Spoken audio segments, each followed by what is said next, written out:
Neo Bryce Largo, all the way from Davao.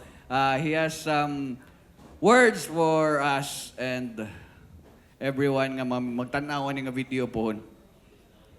Maayong gabi sa tanan. Salamat kay sa inyong pag-adto o sa pagsuporta sa Binisaya. Dili lang sa akong salida sa tanang mga nag-submit karong tuiga.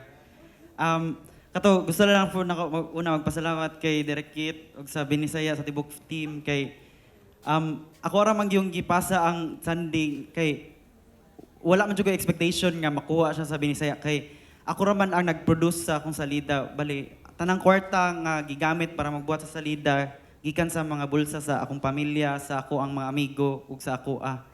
So, tanan pati ang distribution kami ra pud ang magunahon na. So, wala mi nag-assume nga madawat mi ni Direk Kit. Nag-message ako sa iya nga, Direk Kit, nakoy salida ba niya? Ako ra nag-produce, kasi gusto ni may pasalida sa kuan. So, karon nahimo na siya closing film sa Binisaya. So, salamat kayo Direk Kit sa Binisaya. Og kato, another one sa akong gusto pasalamatan kay ang cast and crew. Wala sila karon. Ako ra ang representative sa salida kay kanang wala may budget para mo biyahe tanan sa Cebu, no, pero nindot ang tatog na agad ang ako ang cousin ko kay dili namang gud ni ako ang salida namang gud ni namong tanan kay daghan kay may gipagdaanan kay lagi walay may budget, so amo ang tanang mo ang gipagdaanan nam together pati ang mga adlaw nga nagalalis naghinilakay kay tungod sa kalisod sa sitwasyon namo, pero still nalamposan na mo na tiwas ginamong salida, di ba? And kato, sige, so magbasa na ko sa akong codex. Okay, so gibuhat na ako ang salida atong 2024 kay gusto na ko i-challenge akong kaugalingon. Pero wala ko nag-expect nga lukupon niya ang next 3 years ako ang kinabuhi. O kato, nalipay lang ko kay daghan ko na-meet nga mga bagong tao tungod ani nga salida, daghan ko mga bagong mga friends nga na form. Feeling na ko nga sa mga next na kong salida, sila gihapon na akong kauban, ana gani. Nag-form kog family sa among set.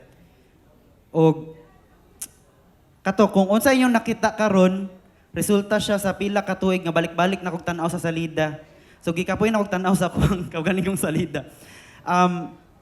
Unta malipay mo og kay nalipay ko nga naanay lahi nga mga mata nga mo tan-aw sa akong salida karon. So kato siya. Og what better way to do it than Cebu City, di ba? So, thank you kayo sa pag-welcome sa sa Sunday dire. Og kato, ang kaning film kay about ni siya sa ako ang syudad, akong gikadak-an, ang mga tao nga nasa akong kinabuhi ug mga nawala na pod sa akong kinabuhi. It's a way para sa ako ang maghinumdum sa mga tao nga nawala. Ug unta tungod sa salida, mahinumduman po ninyo ang mga tao sa inyong kinabuhi nga na nawala na siya o kato,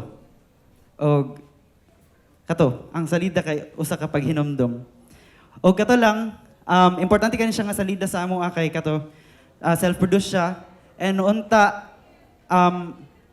daghan paglaing mga salida nga mosunod nga in-ani nga self-produce pod. O unta suportahan po ninyo ang kanang mga inani nga mga filmmaker nga taking filmmaking into their own hands and making films for themselves. And kato lang og I hope you enjoy Sunday. Thank you so much. So, nag-start ang Binisaya to premiere mga Cebuano local films, no? And usaan na mga feature films ug short films na mo sa una. For so long, wala namin naka-world premiere og local nga salida. I think the last one was Pinica.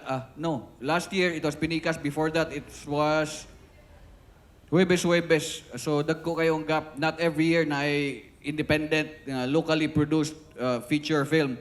So lipay kayo ko nga last year na ay Pinicas, karon na ay Sunday.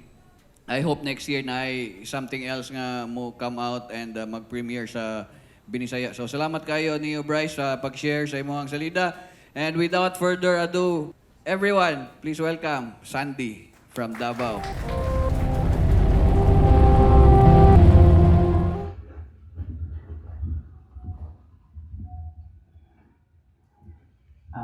Imo ang relationship sa imong mama? Kamusta man siya?